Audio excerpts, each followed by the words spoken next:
Pemirsa, kasus suap di lembaga peradilan berulang kali terungkap. Sejumlah panitera yang bertugas membantu hakim membuat berita acara pemeriksaan dalam proses persidangan tertangkap tangan saat menerima suap.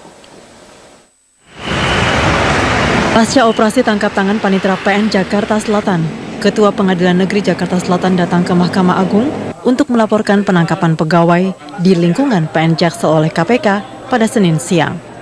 Informasinya berapa orang Pak yang dibawa? Saya tahu dua orang. Itu tugasnya di PN Jaksel sebagai apa? Panitera pengganti. Dua-duanya Pak? Honor satu. Honorer. Kalau untuk kasusnya Pak? Nggak tahu saya. Belum.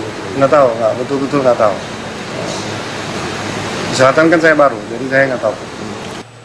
Menurut Humas PN Jakarta Selatan, KPK menangkap salah satu pegawai PN Jaksel berinisial T yang bertugas sebagai panitera pengganti di ruang kerjanya. KPK juga menyegel satu buah mobil pribadi yang diparkir di halaman PN Jakarta Selatan. Kasus suap di lembaga peradilan berulang kali terungkap. Di tahun 2015, Syamsir Yusvan, panitera PT UN Medan, telah divonis 3 tahun penjara.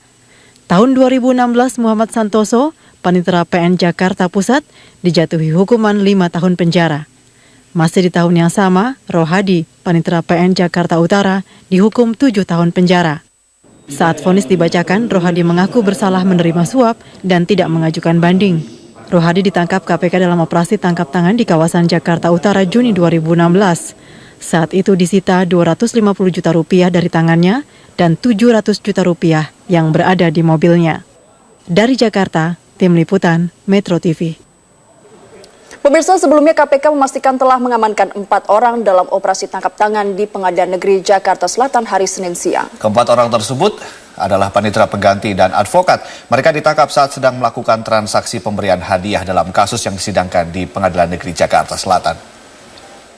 Ada kegiatan yang dilakukan operasi tangkap tangan di PN Jaksel. Tim diturunkan ke lapangan dan mengamankan sejumlah orang yang sudah dibawa ke kantor KPK dan sekarang sedang dalam proses pemeriksaan. Ada sekitar 4 orang sejauh ini yang kita amankan. Informasi awal yang bisa kita sampaikan, ada indikasi transaksi penerimaan hadiah atau janji terkait dengan penanganan perkara yang disidangkan di PN Jaksel. Kita punya waktu sekitar paling lama 24 jam untuk kemudian menentukan status dari orang-orang yang diamankan tersebut. 4 orang tersebut diantaranya siapa aja? Untuk nama ataupun inisial tentu belum bisa kita sebutkan, tapi ada unsur panitera di sana dan juga ada unsur pengacara atau advokat yang kita amankan.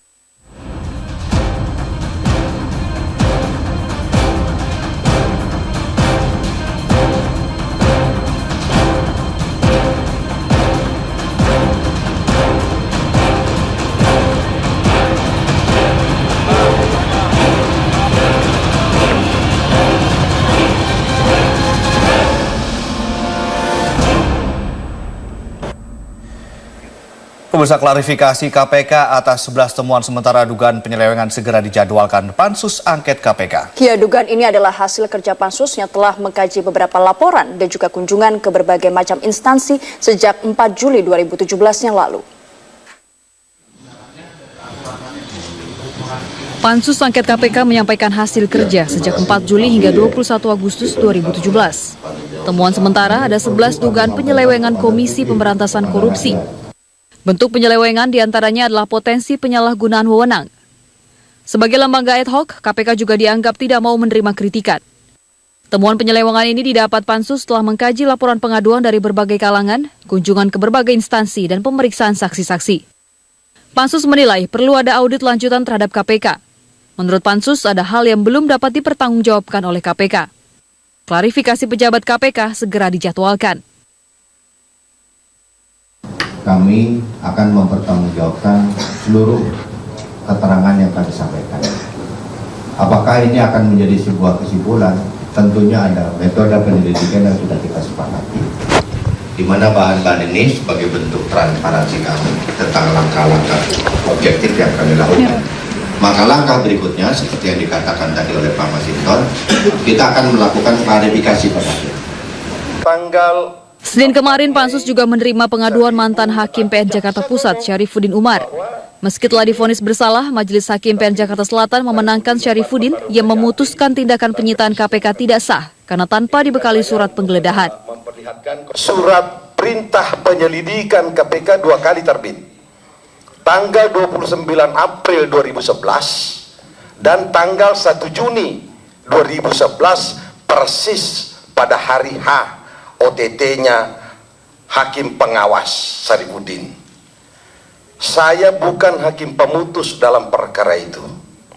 Saya hanya hakim pengawas pengganti ketiga dalam perkara PT Sky Camping Indonesia yang dinyatakan pailit oleh Pengadilan Jakarta Pusat.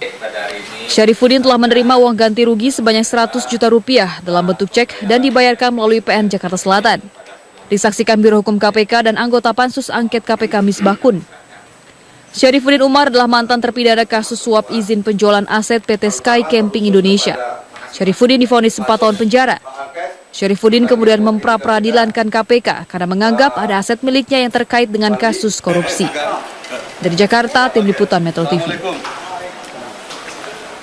Dan pemirsa, setelah bekerja selama 1 bulan lebih, Pansus Angket KPK akhirnya menemukan sejumlah dugaan penyelewengan yang dilakukan oleh pimpinan maupun penyidik lembaga anti rasuah KPK selama berdiri di Bumi Pertiwi. Ya, 11 temuan dugaan pelanggaran KPK menjadi bukti dan masukan untuk memperbaiki dan mengawasi kinerja KPK. Kita akan membahasnya bersama Wakil Ketua Pansus Angket KPK dari fraksi Partai Nasdem, Taufikul Hadi dari Gedung DPR. Selamat siang, Pak Taufik. Selamat siang, Pak Taufik. Selamat siang juga, Ade, Ajeng. Ya, Pak Taufik, apa sebetulnya output dari diumumkannya 11 temuan ini kepada publik, Pak? Kalau apa tujuannya, apa outputnya, tentu saja kita akan tunjukkan kepada masyarakat, karena kita ini adalah sebagai anggota DPR yang dibayar oleh rakyat, oleh negara, uang negara, maka kita harus tunjukkan apa yang telah kita lakukan selama ini. Dan yang paling penting bahwa yang kita tunjukkan kepada masyarakat, segalanya adalah merupakan hal yang sangat objektif. Dan itulah oleh masyarakat untuk diketahui. Karena yang selama ini yang mengetahui persoalan-persoalan itu adalah hanya kita di DPR. Nah, dengan adanya pansus seperti ini akan memiliki kesempatan untuk masyarakat untuk melihat sendiri sejumlah hal yang tidak patut yang telah terjadi di dalam KPK. Apakah itulah berkaitan dengan masalah-masalah berkaitan dengan hukum, masalah penyelenggaraan tata kelola keuangan, ya, atau anggaran, kemudian juga berkaitan dengan hal-hal pertanggungjawaban yang lainnya. Dan bahkan kita menduga bahwa di dalam tubuh KPK sendiri itu ada sejumlah praktek-praktek korupsi. Nah, semua itu akan kita buktikan berikutnya, kita tunjukkan kepada masyarakat, kita konfrontasikan dengan KPK. Baik. Pak Taufik, sejauh ini apakah sudah ada terdengar jawaban resmi dari KPK dan sebenarnya seperti apa sifat pansus DPR ini terhadap KPK? Karena beberapa kali sejak awal memang kita lihat ada perbedaan paham seperti itu dari pansus dan juga KPK. Kalau perbedaan paham dengan siapa maksudnya? Dengan KPK dan pansus itu sendiri. Kalau perbedaan paham antara pansus dengan KPK sudah pasti. Itu bukan perbedaan paham, tetapi saling menyanggah. Dan upaya itu adalah untuk melakukan defense terhadap dirinya, itu adalah menurut saya sesuatu yang alami. Tetapi semuanya nanti adalah akan berujung pada hal-hal yang objektif, harus dibuktikan. Kalau kita tidak bisa buktikan, maka itu akan menjadi bumerang bagi pansus. Karena itu kita berupaya nanti adalah membuktikan itu semua. Benar apakah atau tidak apa yang telah disampaikan oleh pansus tersebut. Jadi tidak ada hal yang kita ada-ada untuk mengada-ngada, karena itu adalah tidak baik. Baik, Pak Taufik, ini kan langkah selanjutnya katanya KPK akan dipanggil oleh pihak pansus. Kira-kira kapan dipanggilnya KPK dan sebetulnya jawaban-jawaban apa yang kemudian diinginkan harusnya keluar dari KPK dari perspektif DPR sendiri? Misalnya begini, Anda benar tidak kalau kami tanyakan melakukan korupsi? Ya, mereka harus membuktikan bahwa itu tidak benar. Misalnya lagi kita menanyakan, apakah benar Anda nggak melakukan pembocoran terhadap Sprindik, membocorkan BAP? Mereka harus menunjukkan bahwa tidak benar. Nah, di pihak lain adalah Pansus juga menunjukkan bahwasanya ada pembocoran Sprindik, ada pembocoran BAP. Seperti itu harus kita tunjukkan. Kita tanyakan lagi misalnya, Anda melakukan pelanggaran hak asasi manusia tidak? Ketika Anda melakukan pemeriksaan terhadap tersangka. Nah, kita tunjukkan bahwa pelanggaran hak asasi manusia itu di mana. Nah, coba disanggah semua itu adalah akan kita lakukan adalah secara terbuka. Nah, nanti masyarakat yang akan menilai sendiri dari jawaban-jawaban dan pertanyaan-pertanyaan yang diajukan oleh Pansus. Kalau mereka tidak mau datang, kalau KPK tidak mau datang, ya tidak ada masalahnya, silakan tidak mau datang. Tetapi itu adalah kalau tidak mau datang, kerugian ada di pihak KPK. Karena mereka berarti tidak mau membuktikan hal tersebut. Artinya itu adalah benar seperti semuanya yang disampaikan oleh Pansus nanti. Lalu rencana pemanggilan ini sendiri akan dilakukan kapan, Pak? Kami belum menjadwalkan kapan akan memanggil KPK. Karena ini adalah kami akan terus melakukan pengumpulan penyalahgunaan. Misalnya sekarang kami sedang melakukan verifikasi. Karena sejumlah